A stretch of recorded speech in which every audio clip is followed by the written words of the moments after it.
नमस्कार, मैं हूं सुभाष चौधरी और आप देख रहे हैं the public world news channel. एक बार फिर हम एक प्रासंगिक विषय को लेकर आपके सामने हैं और विषय है गुरुग्राम नगर निगम में हुए घोटाले से संबंधित।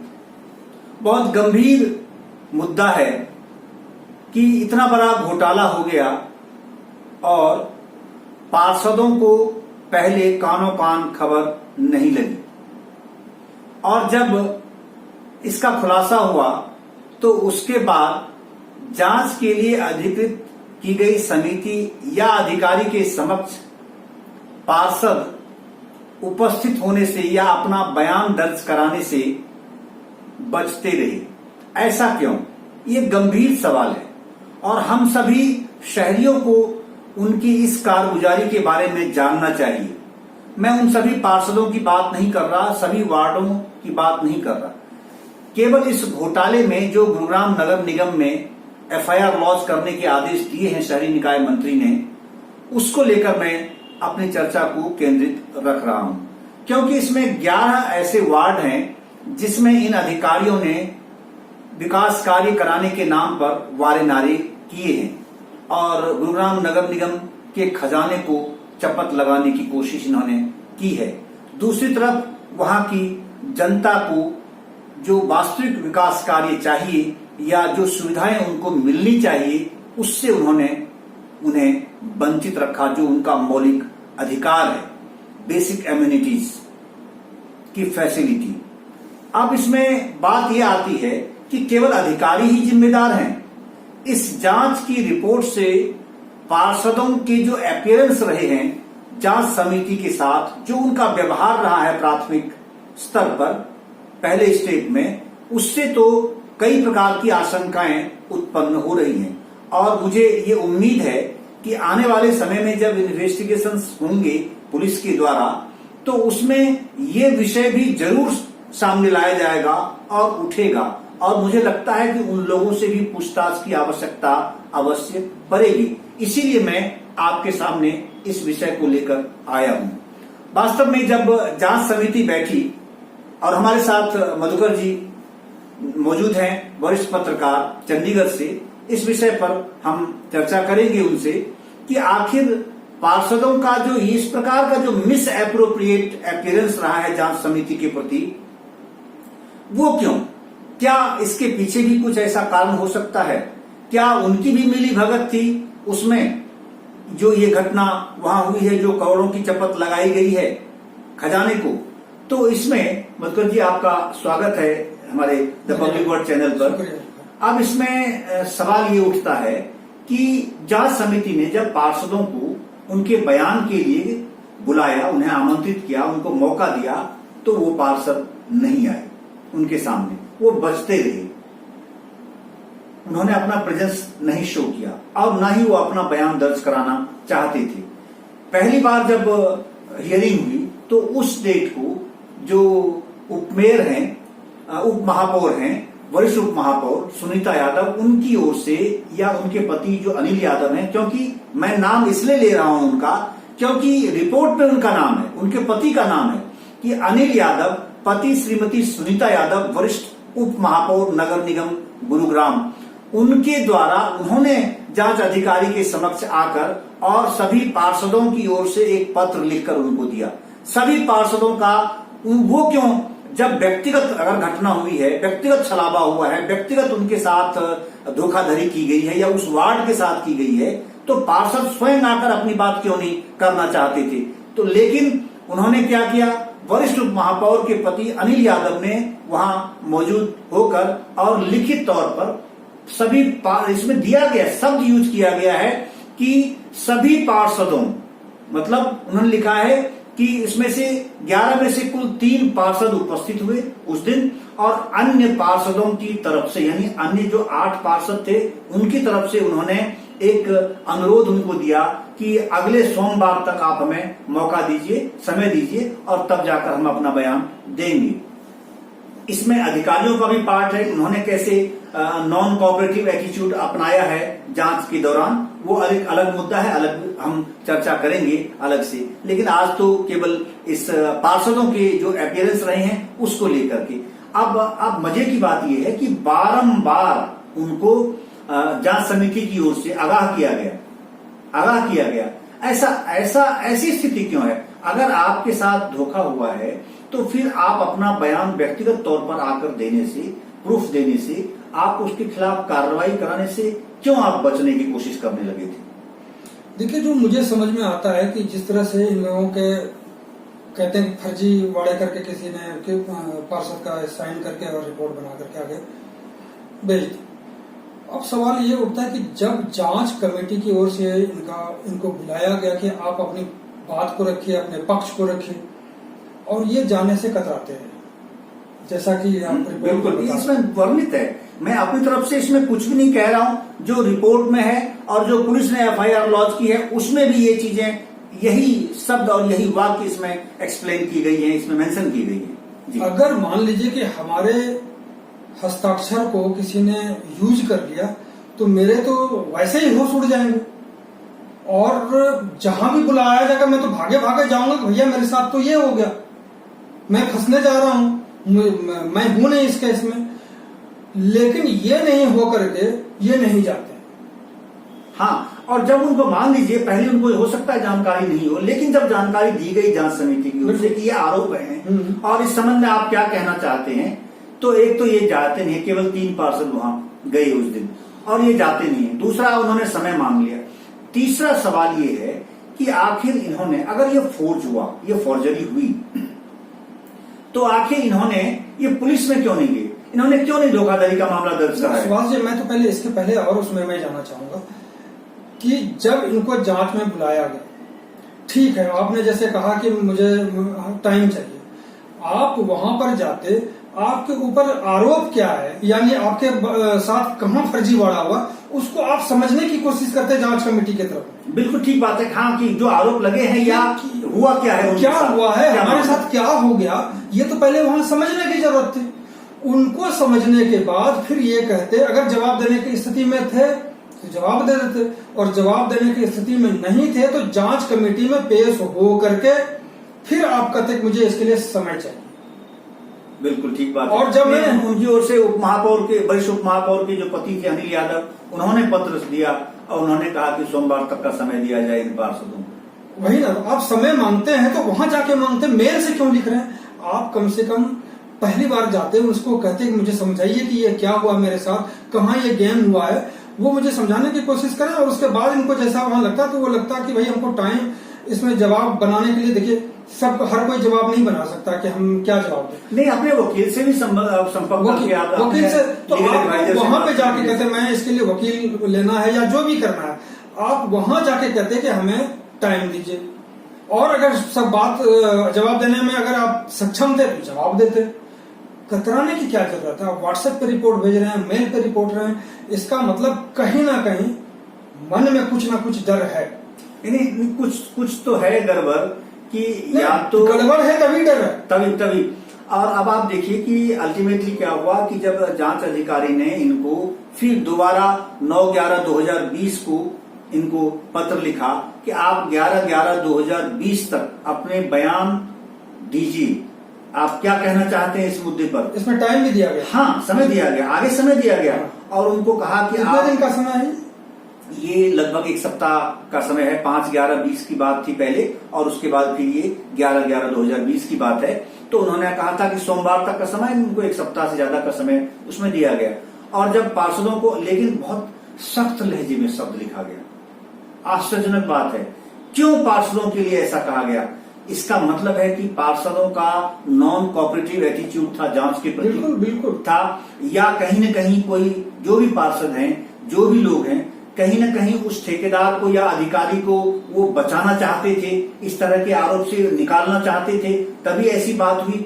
क्योंकि मैं इसलिए कह रहा हूं, ये आशंका इसलिए व्यक्त की जा रही है क्योंकि इसमें जो जांच अधिकारी थे उन्होंने सभी पार्षदों को बहुत सख्त लहजे में शब्द ऐसा लिखा कि आप एक सप्ताह में आप अपना या 11/11/2020 तक अपना बयान देने को कहा गया तथा इस बात का उल्लेख किया गया कि यदि वो अपना बयान नहीं देते हैं, देखिए कितना सख्त शब्द उपयोग किया है, जैसे कोर्ट से आता है कि अगर आप अपीयर नहीं होंगे तो एक्स पार्टी डिसीजन लिया जाएगा, उस प्रकार को उनको वार्निंग दी गई है, एक तरह से चेतावनी दी गई है पार्षदों को, तब जाकर पार्षदों ने अपनी जान बचाने के लिए जो कुछ भी अगला स्टेप उठाया है।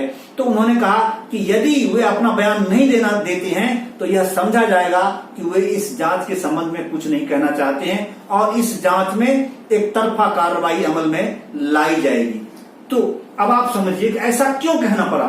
इसलिए कहना पड़ा हमारे साथ धोखा हुआ और हमको ही अगर जांच अधिकारी ये बातें कह करके वार्न कर रहे हैं, ऐसा क्यों कहना पड़ा। इसलिए कहना पड़ा कि देखिए, मैंने कहा कि जैसे मेरे ऊपर कोई हमारे साथ कोई फर्जी बड़ा हुआ है तो मैं तो होश उड़ जाना, जमीन खिसक जाएगी नीचे से, और हमें दौड़ के जाना चाहिए कि भाई क्या हुआ मेरे साथ मुझे, मैं ठीक हूं, ये हूं। सबसे बड़ी बात है कि आपको 1 सप्ताह 1.5 सप्ताह का टाइम दिया गया। अगर 1.5 सप्ताह में भी अगर आपको सवाल का जवाब नहीं मिल रहा है तो ये आप कुछ ना कुछ संकेत दे रहे हैं और उसी का नतीजा है कि वो सख्त लहजे का उपयोग किया। एक्स पार्टी, ये तो कोर्ट से इस तरह का नोटिस आता है, एक्स पार्टी आता है आके और धोखा, जिसके साथ धोखा हुआ है, ये तो जो आप बोलते हैं ना कि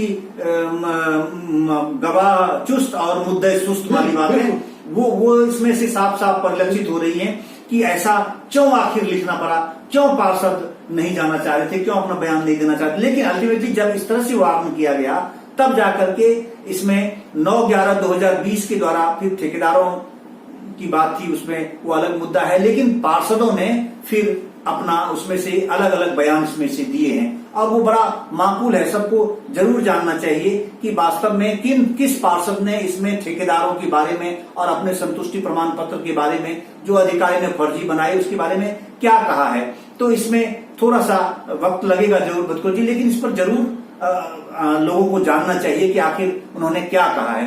कि अगर आप ये देखेंगे 18/11/2020 के द्वारा शेष पार्षदों ने, जैसे जो और 3 पार्षद क्योंकि उसमें आए थे और 8 पार्षदों ने पुनः जांच में शामिल होने के लिए निर्देश दिए गए, उनको दोबारा कहा गया। फिर 18/11/20 के द्वारा, यानी उस समय नहीं आए, 11/11/20 में नहीं आए, फिर 18/11/20 को दोबारा उनको जांच में शामिल होने के लिए कहा गया, उनको निर्देशित किया गया। तब जाकर अब इसमें क्या है, वार्ड नंबर 6 के पार्षद अनूप सिंह ने 19/11/2000 जब 18/11/20 को दोबारा उनसे कहा गया कि आप जांच में शामिल होइए, तब 19/11/20 को उन्होंने बयान दिया कि मेरे वार्ड नंबर 6 में अनेक बार ढक्कन और फ्रेम लगे हैं, स्लैब भी डले हैं, गिनती मुझे नहीं पता। आप पार्षद हैं अपने इलाके के और आप काम कराते हैं, आपके रिकमेंडेशन पर काम होता है और आप चिट्ठी में लिखते हैं कि गिनती मुझे नहीं पता, कुछ काम हुए हैं। कंफ्यूजिंग स्टेटमेंट, आपको नहीं लगता कि ये कंफ्यूजिंग स्टेटमेंट बिल्कुल है। अगर और ये डेलिब्रेट जानबूझकर ऐसा कुछ, आपको पता है कि यहाँ पे ये सब हो रहा है और आपसे सवाल पूछा जाएगा और आप अगर नहीं जानते थे फिर भी आपको तैयारी करके जाना चाहिए था, लेकिन आप वहां जाके कहते हैं कि हमें पता ही नहीं क्या है काउंटिंग इसकी कितनी। हाँ, ये लिखित तो गिनती मुझे नहीं पता और अभी भी कई जगह लगने हैं, नहीं लग पा रहे हैं, इस मामले में मेरा लेटर नहीं है। बस ये उन्होंने गोल मटोल जवाब उसमें दिया है, जो उसमें उसके उनके जवाब, इनके जवाब से कुछ नहीं होगा, सब कुछ समझ में आता है लोगों को। और निश्चित रूप से जिस तरह से विज साहब बहुत ही इस मामले में सख्त हैं और उनकी सख्ती जो है उसमें ये पार्षद, अधिकारी और आगे तक जो सामने दिख रहे हैं और जो नहीं दिख रहे हैं वो भी सामने आएंगे। और अनिल विज मुझे नहीं लगता कि वो इतनी आसानी से छोड़ेंगे। देखिए, गुरुग्राम की जनता को तो यही उम्मीद है उनसे कि, और वो क्योंकि वो गृह मंत्री भी हैं तो इसीलिए वो ऐसा नहीं कह सकते कि दूसरे विभाग के पास वो मुद्दा है तो उनसे उनको कॉपरेशन नहीं मिल रहा है या मिल रहा है, इसलिए वहां भी उनकी ही जिम्मेदारी बनती है कि पाक साफ इन्वेस्टिगेशन हो। अब जैसे अगर नेक्स्ट वार्ड की बात मैं करूं जल्दी से, तो वार्ड नंबर 10 की पार्षद शीतल बागरी हैं, उन्होंने भी 10/11/2020 को अपना एक लिखित बयान दिया उनको, और उसमें उन्होंने लिखा है कि फर्जी भुगतान के मामले में नगर निगम वार्ड 10 में जो भी पत्र संलग्न किया गया वो हमारे कार्यालय से जारी नहीं किया गया है और न ही संबंधित कार्य हमारे वार्ड में कराया गया है। उक्त पत्र पर हमारा हस्ताक्षर इन्होंने साफ शब्दों में ये एकदम क्लियर कर दिया कि नहीं किया है और ना मैंने हस्ताक्षर किए हैं। और इसमें इन्होंने कार्रवाई की मांग भी की और चीटिंग शब्द का भी मुद्दा उसमें उठाया कि चीटिंग का मामला सामने ना आ सके, इसलिए आगे फिर कभी ऐसी चीटिंग न हो, तो इसीलिए इनके खिलाफ कार्रवाई हो। तो चलो ये तो बात ठीक लगती है तो कि कम से कम उन्होंने स्पष्ट तौर पे ये कह दिया कि कोई काम नहीं हुआ जो इसमें कहा गया है, और उनके खिलाफ कार्रवाई की मांग भी की। ये भी कहा कि मेरे हस्ताक्षर नहीं। शीतल वागड़ी का तो मैं इसमें तारीफ करूंगा। हाँ। अगर आपने कहा है कि आगे कार्रवाई ऐसे ना हो, इस तरह के कार्रवाई हो, चीटिंग इस तरह से ना हो, तो ये एक तारीफ वाली बात है, लेकिन इनको भी वहां पे पेश होना चाहिए। हाँ, जब मतलब इस तरह की चीजें ये है कि अब उनको जांच अधिकारी ने जो देखिए कानूनन तौर पर कि अगर आप एक बार पहली बार जांच में शामिल नहीं हुए, दूसरी बार फिर जांच में शामिल नहीं होते हैं, तो उससे अलग प्रकार का संकेत जाता है। और कानून के जो विशेषज्ञ हैं उसकी व्याख्या फिर अपने दूसरे तरीके से करते हैं, उसमें निश्चित रूप से आशंकाओं को बल मिलता है उस दृष्टि से। तो ये एक आवश्यक बिंदु था निश्चित रूप। और अब आगे अगर आप देखें, अब आगे इन्होंने लिखा है, ये वार्ड नंबर 11 की बात मैं करूं, वार्ड नंबर 11 में पार्षद योगेंद्र सारवान है, इन्होंने भी अपना लिखित बयान दिया और उसमें उन्होंने दिया कि वार्ड 11 में ठेकेदार द्वारा जो लेटर लगाया गया है वह गलत है। हमारे वार्ड में रोड पैच का कार्य बजगेरा रोड व जी ब्लॉक में जहां तहां गड्ढे थे वहां तो किया गया था, इसके अलावा अन्य कोई कार्य नहीं किया गया। इन्होंने स्पष्ट किया है। हाँ, ये चीजें स्पष्ट की है कि यहाँ किया गया था, लेकिन इसके अलावा अन्य कोई कार्य नहीं किए गए हैं, ये बात है। लेकिन इनकी ओर से कोई कार्रवाई की बात ऐसी इसमें उनकी उक्ति, इसमें उनका बयान नहीं, अगर इन्होंने ये बात नहीं भी कही है, हाँ, तब भी उससे स्थिति स्पष्ट हो जाती है। तब भी स्थिति स्पष्ट हो जाती है कि काम नहीं हुआ है, तो यानी कि कार्रवाई तो फिर होगी। बिल्कुल ठीक बात तो है कि आप जानकारी तय करें कि भाई क्या करना है, किस तरह से, ठीक बात है। वार्ड नंबर 12 के पार्षद हैं नवीन दहिया, तो इन्होंने 20/11/2020 को अपना बयान दिया। ये देखने वाली बात है, पहले नहीं दिया, 20/11/2020 को अपना बयान दिया, लिखित बयान दिया, और उसमें उन्होंने कहा उपरोक्त विषय के संदर्भ में आपको अवगत कराया जाता है कि ठेकेदार दिलावर सिंह का नाम इसने लिया, जो कि उनके इलाके में काम करने वाले या नहीं करने वाले थे, द्वारा किया गया कार्य था। कार्य के बिल में जो पार्षद का दिलावर सिंह द्वारा कार्य किया गया था, ये लिख रखे हैं। हाँ, कार्य के बिल में जो पार्षद का संतुष्टि पत्र लगाया गया है, इससे मेरे द्वारा अनुमान बनाने के लिए जारी किया गया था तथा बिल के लिए पत्र मेरे द्वारा जारी नहीं किया गया है। ये उन्होंने कहा, संतुष्टि प्रमाण पत्र हमने नहीं दिया है, बल्कि ये जो पत्र हमने दिया था वो उस काम के एस्टिमेट बनाने के लिए, इन्होंने अपना रिकमेंडेशन दिया होगा कि ये इतना ये काम है और ये काम हमारे यहाँ कराएगी। ये बातें इन्होंने स्पष्ट की। देखिए, जितना भी ठीक है, इन्होंने कागजी तौर पर लिख करके बाद में दिया, यही चीज अगर आप वहां पेश होकर के देते, यही चीज जो आपने लिख करके भेजा है ऐसे, उसी चीज को आप वहां पे पेश होकर देते तो शायद, मतलब पहली तारीख में ही ये रिस्पॉन्ड कर देना चाहिए था जब आपको जानकारी। अगर बाद में भी अगर आपको 1 सप्ताह का टाइम मिला तब भी आप जाते, तो एक जनता में एक अलग बात जाती कि आप, और जांच अधिकारी को भी ये मौका नहीं मिलता कि आपको एक्सपार्टी नोटिस दे। हाँ, इस तरह से जिस तरफा हम कार्रवाई कर रहे हैं, एक तरफा निर्णय देंगे, अगर आप लहजे की बात वो नहीं कहते। बिल्कुल ठीक बात है। और अब वार्ड नंबर 14 की ओर हम चलते हैं। वार्ड नंबर 14 के पार्षद संजय प्रधान ने 19/11/2020 को अपना लिखित बयान दिया और उसमें लिखा है कि कार्यालय द्वारा दिनांक 18 नवंबर 2020 को भेजे गए पत्र क्रमांक किस तरह बताया जाता है कि फाइल के अंदर जो डेवलपमेंट वर्क की पेमेंट से संबंधित लेटर हमें दिखाए गए वो लेटर फर्जी थे, वह लेटर फोटोकॉपी है, हमारे द्वारा दिए हुए नहीं है, इसलिए इनके खिलाफ नियमानुसार कार्रवाई की जाए। इन्होंने भी कार्रवाई की मांग की है और मतलब अंततोगत्वा स्वयं को सुरक्षित रखने की दृष्टि से, बचाने की दृष्टि से इन्होंने भी उससे पल्ला झाड़ लिया है। इसमें एक चीज देखना पड़ेगा कि जो इन्होंने कहा कि ये फोटोकॉपी है, तो इसका मूल कॉपी का, ये भी एक तथ्य है इसमें कि मूल कॉपी में क्या लिखा हुआ है, फिर हो सकता है कि उसकी फोटोकॉपी की गई हो, फिर उसमें लिखा गया हो और फिर उसकी फोटो स्टेट कॉपी करा करके आगे बढ़ा दिया, ये भी हो सकता है। हाँ, इसलिए उस मूल कॉपी में जाना पड़ेगा कि उस मूल कॉपी में तो वही है कि इसका मतलब है कि किसी काम के लिए आपने कोई पत्र लिखा, हाँ, उस पर कंटेंट कुछ था पहले, बिल्कुल, और बाद में इन अधिकारियों ने उस कंटेंट को ढककर अपने मतलब का कंटेंट टेम्परिंग टाइप का कुछ, हाँ, कंटेंट डाल करके और उसकी फोटो स्टिक इन्होंने करा ली। ऊपर पार्षदों के नाम है, एड्रेस है, मोबाइल नंबर, नीचे उनके दस्तखत हैं और बीच का कंटेंट उसने अलग सा डाल करके फोटो स्टिक मार तो दिया। इसका मतलब है कि आने वाले समय में जो जांच जब शुरू होगी तो हो सकता है कि जो मूल कॉपी है कहीं हाँ, वो फाइल ना गायब हो जाए। वो चीजें भी कि भाई वो किस लेटर हेड से इसने किया, हाँ, वो फाइल भी गायब हो सकती है इस तरह से, लेकिन मुझे आशंका है। लेकिन बात यह है कि अगर किसी पार्षद ने कोई लेटर पहले अगर लिखा है और उनको लगता है कि उसी लेटर की फोटोकॉपी उसको टेम्परिंग की गई, कंटेंट दूसरा डाल करके, तो उसकी प्रति पार्षद के पास तो होगी। हाँ बिल्कुल होगी, पार्षद के पास तो होगी। वो चीजें तो उनको इन्वेस्टिगेशन के दौरान प्रस्तुत करना ही पड़ेगा, वो उनके सामने रखना ही पड़ेगा। अब अगर आप देखें, वार्ड नंबर 14 हो गया, अब वार्ड नंबर 17 की ओर चलते हैं। वार्ड नंबर 17 में रजनी साहनी पार्षद हैं, तो उन्होंने लिखित बयान दिया 9/11/2020 को। इन्होंने, क्योंकि ये शुरू में ही अपियर हो गई थी, तो उन्होंने लिखा है कि पवन बलहारा ठेकेदार वार्ड नंबर 17 में सीवर की ढक्कन और फ्रेम लगाने वाले जो संतुष्टि दिया गया है वो फेक है, उस पर मेरे हस्ताक्षर नहीं है। मेरे वार्ड में ढक्कन व फ्रेम लगाए गए हैं 7-8, तो मेरी जानकारी में है, बाकी का मुझे नहीं पता। मैं इस बात की पुष्टि करता हूं कि पवन बलहारा दिया गया संतुष्टि पत्र झूठा है, फेक है। कार्रवाई की मांग इन्होंने की है और ये पहले हियरिंग में ही इन्होंने अपना बयान दे दिया था। तो निश्चित रूप से इनकी तो ये तारीफ करनी पड़ेगी कि बिल्कुल उन्होंने स्पष्ट रवैया अपनाया और जांच में शामिल हुए, जांच में इन्होंने पूरा सहयोग किया और बहुत स्पष्ट अपना बयान दिया उसमें लिख करके। अब वार्ड नंबर 23 में देखिए, पार्षद हैं अश्विनी शर्मा। इन्होंने भी 10/11/2020 को उसी आसपास में इन्होंने अपना ईमेल के माध्यम से इन्होंने अपना बयान दिया था कि भाई आपके जो आपने भेजा है उससे संबंधित ये है, मैं इन्फॉर्म कर रहा, I have to inform that I have not issued any such letter of satisfaction. You may therefore initiate action against the concerned persons as you may deem fit. जो आप समझते हैं उसके खिलाफ कार्रवाई करिए। इन्होंने बहुत स्पष्ट कह दिया था।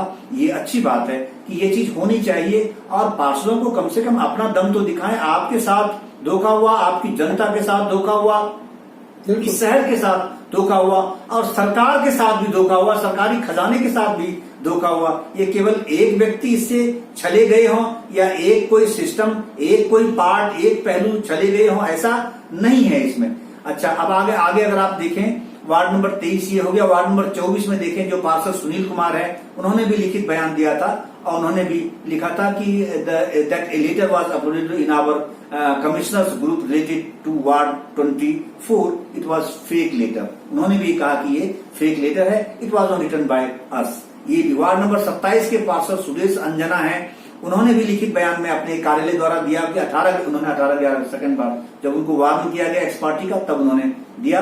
उन्होंने लिखा है कि ये जो बताया गया है ये फाइल के अंदर है, जो पेमेंट से संबंधित लेटर हमें दिखाए गए हैं वो लेटर फोटोकॉपी है, वो हमारे द्वारा नहीं दिए गए। और उसके बाद वार्ड नंबर 34 के पार्षद RS राठी, जो अब संसार में नहीं है, उन्होंने भी बहुत सख्त लहजे में ये चीजें लिखी गई थी और उन्होंने लिखा था कि no development works have carried out in my ward that I have told worthy commissioner that is take letter your are requested do that take necessary action in this case. उन्होंने भी इसमें ये बातें कही है। तो कुल मिलाकर के ये जो सभी पार्षद थे, इसको लेकर के ये जो उन्होंने अपने बयान दिए हैं और उनको एक्स पार्टी नोटिस गया है और इन्होंने क्या कहा है, वो चीजें मैं गुरुग्राम की जनता के सामने इस बहस के माध्यम से, इस प्रोग्राम के माध्यम से आपके सामने रखना हमने चाहा। और अब आपके लिए है कि जिसने जो कुछ कहा है एब्जेक्ट वही शब्द हमने आपके सामने रखे हैं और कुमार मधुकर जी की उस पर हमने प्रतिक्रिया ली है। तो ये अब आपको तय करना है कि कौन पार्षद कहाँ खड़ा है, किस जगह खड़ा है, कितना ईमानदार है, कितना पारदर्शी है और पब्लिक इंटरेस्ट के प्रति वो कितना डेडिकेटेड है। ये तो जांच में पता चल जाएगा पता चलेगा कि आने वाले समय में जब पुलिस इन्वेस्टिगेशन की बात अब शुरू FIR लॉन्च हो चुकी है, निश्चित रूप से कोई सीनियर अधिकारी ही इसको क्योंकि इसमें कई बड़े अधिकारी हैं और बड़े अधिकारी भी लपेटे में आ सकते हैं, राजनेता भी इसमें, पार्षद भी या कोई राजनेता भी और इसमें आ सकते हैं। तो इसीलिए मुझे लगता है कि कम से कम ACP स्तर के अधिकारी ही इसका इन्वेस्टिगेशन करेंगे, शायद इसका नेतृत्व करेंगे। अभी पता चलेगा कुछ दिनों में कि किस दिशा में जाता है और कौन इसका नेतृत्व करते हैं। बहरहाल इस पेशकश में आज इतना ही, और फिर हम मिलेंगे एक नए विषय के साथ। और आपसे वायदा है कि गुरुग्राम नगर निगम से संबंधित जो ये विषय, ये जो घोटाला आया है, ये जो कारगुजारी है, इसको हम लगातार उठाते रहेंगे। उसी स्वरूप में जो इन्वेस्टिगेटिव टीम ने, इन्वेस्टिगेटिव अथॉरिटी ने सामने रखे हैं, जो तथ्य हैं, वो तथ्य हम आपके सामने लगातार रखते रहेंगे स्टेप वाइज। और उस पर कुमार मधुकर जी और अन्य जो विशेषज्ञ हैं, चाहे वो इंजीनियरिंग सेक्शन के हों, चाहे दूसरे और कानूनी सेक्शन के हों, उनसे भी हम इस पर विचार जानते रहेंगे और आपको हम बताते रहेंगे, दिखाते रहेंगे, और जिस पर कि आप अपना निर्णय ले पाएं। क्योंकि ठीक 1 साल बाद इसी शहर में, इसी नगर निगम का दोबारा फिर चुनाव होना है। आपको अपने पार्षदों और अपने मेयर का चुनाव करना है, जिससे आप अपना मन बना सकें, अपना निर्णय ले सकें और अपना विश्लेषण ठीक कर पाएं। बहरहाल आपका बहुत बहुत शुक्रिया हमारा ये प्रोग्राम देखने के लिए। आपका सहयोग हमें बहुत मिल रहा है और आपसे ये रिक्वेस्ट है कि हमारे चैनल द पब्लिक वर्ल्ड को आप अधिक से अधिक शेयर करें और सब्सक्राइब करना न भूलें, क्योंकि आपका यही सहयोग हमें एनकरेज करेगा और जनहित के मुद्दों को आपके सामने लगातार मजबूती से, ईमानदारी से, पारदर्शिता के साथ रखने को प्रेरित करता रहेगा। मधुकर जी, आपका भी बहुत बहुत धन्यवाद हमारे इस चैनल पर, हमारे प्रोग्राम में शामिल होने के लिए। बहुत बहुत शुक्रिया, बहुत बहुत शुक्रिया।